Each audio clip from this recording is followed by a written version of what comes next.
এই রাস্তার কথা ভাই যতই বলি তত খালি মনে পড়ে, আমাদের ইতিহাস মনে পড়ে, কিন্তু আমাদের এই রাস্তার যে পরিকল্পনা হয়তো যখন ইলেকশন আসে, এমপিরা আসে, হয়তো তখন তারা একটা আশা দেয় যে আমরা এবার নির্বাচিত করলে ইনশাল্লাহ আমরা এই ব্রিজটা করে দেবো।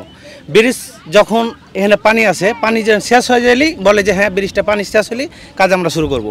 একের পর এক আমরা এই পারে কিন্তু আলাতলি ইউনিয়নের 4টা ওয়ার্ড আছে, 1, 2, 3, 4, 4টা ওয়ার্ড আছে।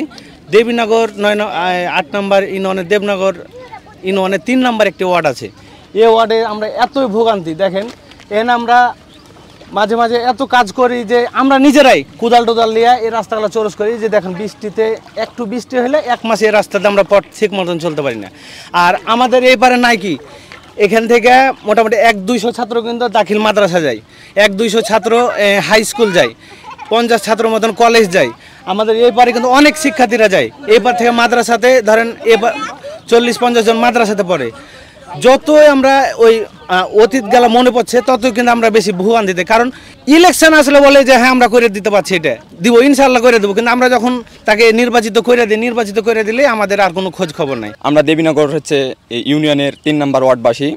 আমাদের এটা 3 নম্বর ওয়ার্ড, নদীর এই পার। আমাদের ওয়ার্ডে প্রায় মানে 3500 মতো ভোটার আছে। আর আমাদের 3 নম্বর ওয়ার্ডের পাশাপাশি আমাদের পাশে আরেকটা হচ্ছে ইউনিয়ন আছে, আলাতলি ইউনিয়ন। আমাদের এই চর অঞ্চলের মানুষ যে আমরা যা আছি, আমাদের দেবীনগরের যারা হচ্ছে মানে প্রথম সারির লোক যারা আছে, নেতা বা হচ্ছে আছে, ওদের তো কোনো মানে ভোরক্যাপ নাই যে আমরা হচ্ছে এই চর অঞ্চলের মানুষ।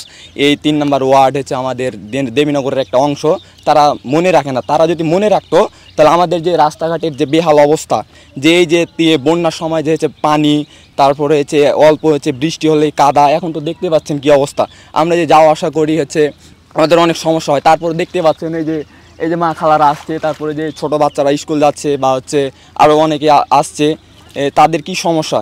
তারা আনুমানিক দিনে 2বার বা 3বার হচ্ছে তাদের হচ্ছে এই প্রায় 4 কিলোমিটার পথ হচ্ছে পাড়ি দিতে হয়। আমাদের যে দেবীনগরের হচ্ছে সাথে মানে যোগাযোগের মূল হচ্ছে একটা কেন্দ্রীয় রাস্তা হচ্ছে এটাই, এটা ছাড়া আমাদের আর বিকল্প কোনো পথ নেই। আমরা স্কুল যাই, দিনে আমাদের 3বার করে যাওয়া লাগে।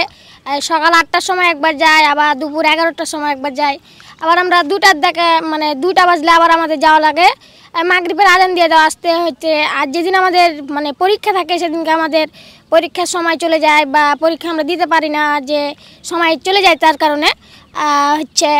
আরও যখন বন্যা আসে তখন তো যখন নৌকা যাওয়া আসা করে নিম্নত 1 ঘন্টা আমাদের বসে থাকতে হয়, তখন তো আমাদের স্কুল যাওয়া বন্ধ হয়ে যায়। তো আর আমরা যে এই পোশাকে যাচ্ছি, এই পোশাক তো আমাদের মানে খুশির জন্য যাওয়া না, হচ্ছে আমাদের যে কাদাতে যা আমাদের পোশাকটা খারাপ হয়ে যাবে, তো ওটা তো আমাদের আর স্কুল পরে যাওয়া যাবে না, তাই আমরা এই পোশাকে যাচ্ছি।